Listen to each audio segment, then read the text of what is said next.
Hello, everyone, and welcome to a special Father's Day edition of the Milestones of Financial Freedom. This is the channel where I challenge you to take steps towards your financial freedom. I give it to you one tip at a time, one step at a time, one milestone at a time. Here we talk about family, faith, and finances. And today I want to talk about fathers.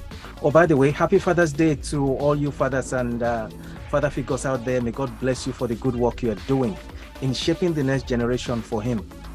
You see, I like Father's Day for many reasons. One of them being that it does not vary as widely as Lent or Easter or even the Mother's Day. Those ones, they kind of move together. But Father's Day always takes place on the third Sunday of June. So Father's Day was usually fall between the 15th and the 21st of June every year. So children out there, don't say you forgot Father's Day. Just think about June and think about Father's Day. Okay, one other reason I like Father's Day is that at least the world now agrees that fathers mean something and they should be appreciated for the contributions that they are making. Father's Day has become a very special day for me since I received my first hand-drawn Father's Day card some many years, almost 30 years ago. When my first son actually drew that one, brought it home from nursery school. Anyway, while I was growing up, we had nothing like that because I didn't know anything about Father's Day when I was growing up. So we had nothing to celebrate. But that doesn't mean I don't appreciate fathers, or I didn't appreciate fathers or my father. By nature, fathers have been providers. But so many children, fathers are just there like their meal tickets or the cash machine. Fathers provide a lot more things than just finances. They provide guidance for their children. They provide protection for the children and the whole family. They provide that protection, not just even financial protection, not just when they are alive, but even when they're dead through insurance. You understand? They provide all sorts of things for the family. Fathers are there to actually show the children the roles that they're supposed to play in the family, that this is a family, and within that family there is a marriage between them and their mom, the roles that each one of them play, and they're different in their roles. Like in my own life, my father taught me how to become a man, how to be a man. On the other hand, my mother taught me how to be a gentleman. So they played two different roles and they did them in different ways. Now, let's go back to the fathers. Fathers will usually tell the children or show the children how to be confident in the things they're doing. Fathers are the ones, or most of the time, are the ones that will teach the children how to ride a bike or to drive a car, or just direct them in the direction in the way that they need to go. When it comes to making decisions in life, fathers are always there to make sure they provide enough alternatives for the children. These are things that you need to, but allowing them at the same time to make their own decisions. You don't make the decisions for them, or else you will bring their confidence down. They will depend too much on you. Now, talking about dependence, you should show your children that you are depending upon God, and they should be dependent upon God to you. You need to be directing them to God, who is your father as well. Those are the things that fathers do. Fathers will teach their children, or are there to teach their children to persevere, not to give up at the slightest chance of difficulty. Fathers are there to tell them you can do it, you can go for it, you have the strength, you can do that, and stuff like that. Fathers are there to introduce their sons to the things that they need to do. Maybe teaching them woodwork, teaching them things in their cars and stuff like that. Talking about cars, fathers are the ones that, at least in my own life anyway, fathers are the ones that will drive the children from college to college when they are trying to look for the right one to pick. You understand? Let's say those children now go to the college and they don't have cars yet. You take them there, you bring them back. You take them there, you bring them back.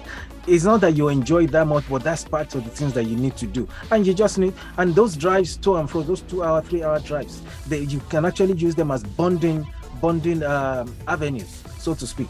You maybe during the drive you stop halfway, you stop on the way, and something may develop that will become part of your story as you are as far as you and your children are concerned. Now, Some fathers have to work 40 years in the same boring job in order to be able to pay for the house, to be able to put a roof over the heads of their family and put food on the table, keep them warm. There are lots of things that fathers do, and I thank God for fathers. I thank God for my father. I thank you. I know you will be thanking God for your fathers if you actually look back at the things that they have done. Yes, truth be told, some fathers are cruel. They beat the children. Some fathers beat their children, not even the children, maybe they even beat the mothers as well. Some fathers they abandon the family for no reason. They just leave them and they abandon them to let them fend for themselves. Some fathers, through maybe some things that happen to them, they die on the inside, even though they're there in the family physically, but they're gone. They're long gone. But I thank God that I, like many other people, have been blessed with a gentle, kind, and generous father.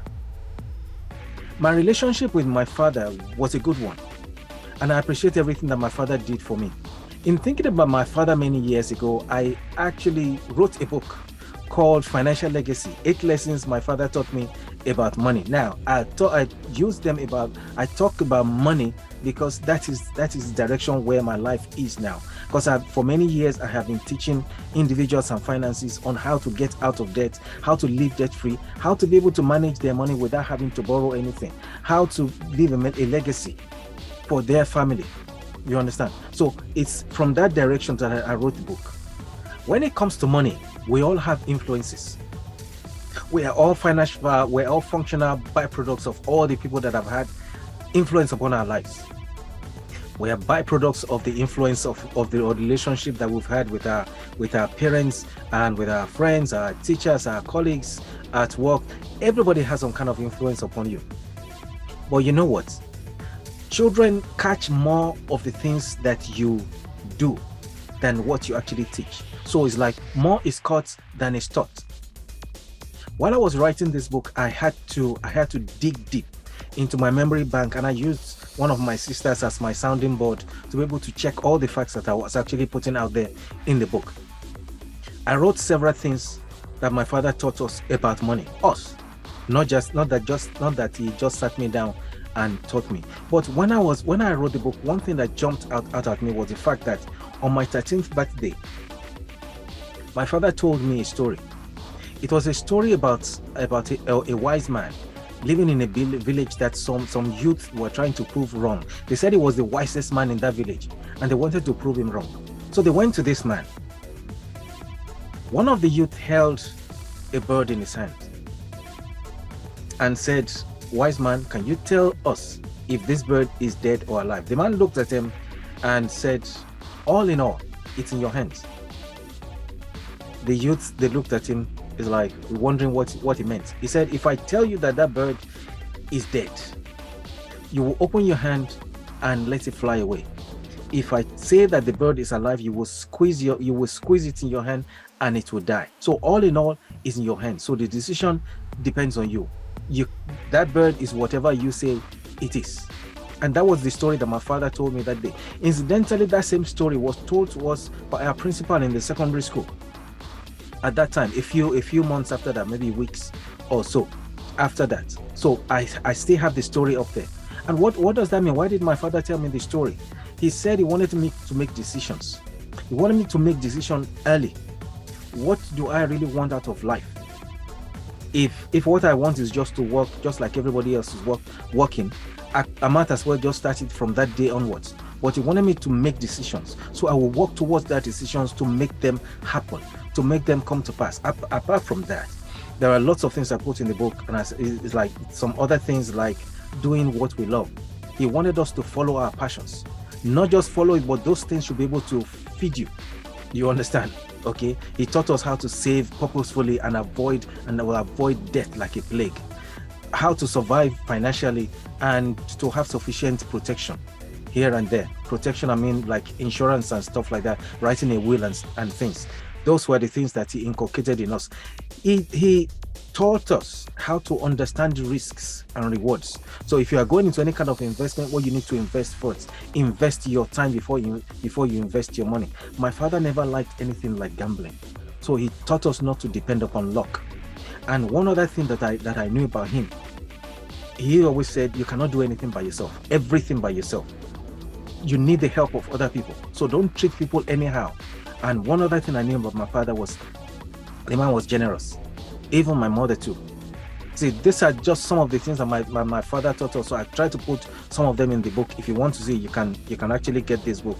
It's on Amazon. You can check some of the things that my father taught me there. And those are the things that make me to be this man that I am today. Some other things that he taught us, like things like appreciating other people. So you don't treat anybody anyhow. See, my father has been dead and gone for years now, but the lessons that he taught me, his legacy, are still within me and my siblings. See, inheritance is what you leave for your children, but legacy is what you leave on the inside of them. Talking about legacy, even though you all of us, we are aiming to live long lives, but we need to so that we can accomplish those things that God has called us here to do. But it's never too late to start thinking about living a legacy. See, most famous men and women, they have a sense of destiny. They all believe that their being on earth is for the purpose of living something for this earth. That when they live here, people will still remember them. You know, people have left legacies that have stood for a century. There are libraries that have been built, banks that have been started by people hundreds of years ago, or let me say 100 years ago, or thereabouts. Can you do that? Can you leave a legacy like that? Yes, you can. But the only thing you need to do is to plan strategically. See, your children are watching you. Everything that you're doing, they are watching. And those are the things they are going to start doing. See, they know you are a human being. They know you have limited abilities. But you need to teach them to depend upon God. Now, when you find yourself in a financial bind, where do you go first? Do you go straight to the bank for a loan, or do you talk to God first? See, people are watching, or your children are watching what you are going to do. Even though you've made God your source, right? Don't make yourself their source. There are things that you should provide for them. There are things that you need to point them to God for. Let them use their own faith to receive things from God. When was the last time your children saw you reading a book? I know you may be reading newspaper, or you may be reading the Bible if you do, but when was the last time they saw you reading a book? Are you still learning? Or you are telling them once they finish university or finish secondary school, there is no point in learning anything anymore? Your life gets better as you get better. Those are the things that you need to teach them. Part of the legacy that you are going to leave for your children is for them to know their heritage. Do your children actually know their heritage? I mean, your heritage. Most people call their grandparents grandpa and grandma. Do they actually know their real names? Do they know what those names mean? You understand? If the grandparents are no more, have you taken the time to actually tell them stories about their grandparents, your parents? Have you taken the time to try to build some things that they will be able to tell their children?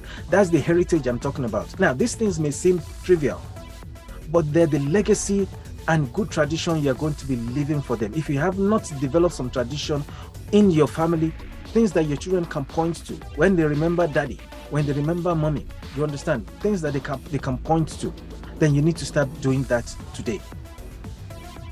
On Father's Day, some people, especially men who have no children, they try to avoid gathering, thinking that because they have not physically fathered children, they're not fathers. This cannot be further from the truth, because you have impacted other people either knowingly or unknowingly. So even you're a man out there and you have no children, I still applaud you. I applaud you, because God has brought you into this earth to do something and you have been doing it, even though you may not know it. If nobody is celebrating you, I celebrate you. Celebrate yourself. And out there, if somebody has impacted your life, even though that person is not your father, you need to call them to greet them on this Father's Day. You may not call them father as in name or anything like that, but just tell them that you remember them and how they've impacted your life. What about single mothers who have been playing the roles of both the father and mother to many children for many years? They too need to be applauded. And I applaud you, ladies. I applaud you. I applaud you. It's not easy to take on these roles. And it's not that these people want to make themselves single mothers. Things have happened. You understand? The fathers are just not in the picture. They're not in the picture maybe through death or divorce, or because of use of drugs or some kind of disease that had to take them out of the family, or maybe some men who just decided to distance themselves from their family for whatever reason. Even though this is Father's Day, but these ladies, they need to be applauded. And I applaud you, ladies. My elder sister lost her husband to cancer about 30 years before she herself passed on last year. She raised 5 children, 3 girls and 2 boys. She raised them to become respectable men and women in the society. I mean, she did a good job with the help of God, of course. These women, single mothers, they're unsung heroes of this Father's Day.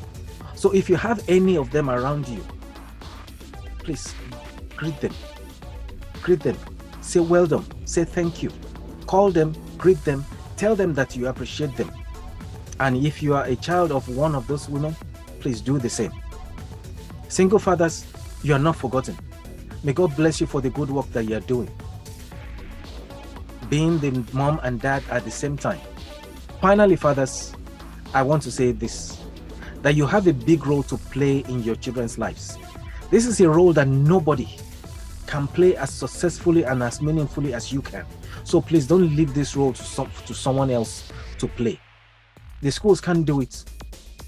Their mothers can't do it when you're there. This is part of the reasons why the reasons why you've been put on this earth. Part of the reason why you are still here. As you take on this role, I pray that God will increase you more and more, you and your children, that God will give you peace that passes all understanding, that God will give you the wisdom that you need to play this role and play it successfully, even as God will help you. I pray that God will take you from grace to grace, from glory to glory. As you are a blessing to other people, may God bless you and bless all the people within the sphere of your influence. This is Niyi, the Money Management Coach. I say God bless you and happy Father's Day.